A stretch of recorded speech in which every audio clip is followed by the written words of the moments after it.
रायगाव या ठिकाणी वृक्षारोपण केलेलं आहे. किती वृक्षांचं रोपण केलेलं आहे काय सांगा? नमस्ते, मी पी आय रणजित माने, नेमणूक करमाळा पोलीस ठाणे. आज रोजी 27 जून रोजी आपण आपला जो पालखी महामार्ग आहे, ज्यामध्ये संत निवृत्तीनाथ महाराजांची पालखी ही शेगुड ते करमाळा हे 12 ते 13 किलोमीटरचं अंतर जात असते.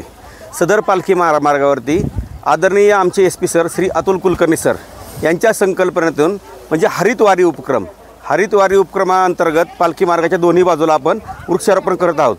सदर वृक्षारोपणासाठी आपण साधारण 20-20 फुटावरती खड्डे घेऊन यामध्ये आज पहिल्या टप्प्यामध्ये एकूण 2500 झाडांची वृक्ष लागवड सुरू करीत आहोत. सदर प्रकारामध्ये आता सध्या वड, पिंपळ, लिंबू, जांभूळ, जंगली बदाम, अर्जुन, मोगनी, त्याचप्रमाणे शिसू, सावर अशी असंख्य प्रकारची जी झाडं आहेत ती आता आपण लावत आहोत. सदर झाडांना आम्ही पाण्याची व्यवस्था केलेली आहे. त्याचप्रमाणे सदर झाडांसाठी ट्री गार्डची पण आम्ही व्यवस्था करत आहोत आणि त्याच्यासाठी जे सेंद्रिय खतं आहेत त्याची पण आम्ही व्यवस्था करणार आहोत.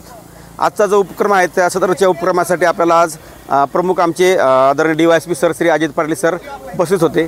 त्याचप्रमाणे यशवंतराव चव्हाण महाविद्यालयाचे श्री प्राध्यापक श्री राख सर, आमचे मित्र श्री संदीप पाटील पोलीस पाटील पोथरे, त्याचप्रमाणे सदर गावचे संदीप पाटील शेळके, रावगावचे सरपंच आणि आसपासच्या सर्व गावचे पोलीस पाटील, त्याचप्रमाणे अहिल्यानगरचे पोलीस निरीक्षक श्री महेश पाटील हे देखील उपस्थित होते.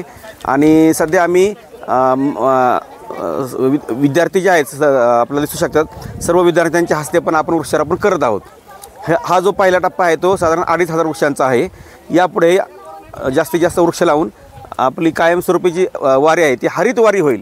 हरितवारी जी वारकऱ्यांना एक आल्हाददायक त्यांचा वारीचा प्रवास होईल असा आम्ही प्रयत्न करत आहोत. सदरची संकल्पना ही आमचे आदरणीय SP सर श्री अतुल कुलकर्णी सरांची आहे.